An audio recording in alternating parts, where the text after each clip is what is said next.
بسم اللہ الرحمن الرحیم۔ السلام علیکم۔ جاگیر دارانہ نظام، عوام کا استحصال۔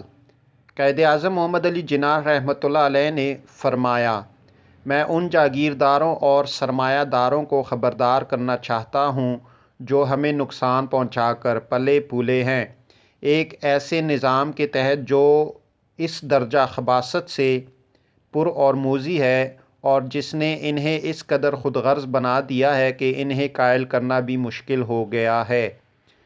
عوام کا استحصال کرنا ان کے خون میں شامل ہو چکا ہے، یہ اسلام کی تعلیمات کو فراموش کر چکے ہیں۔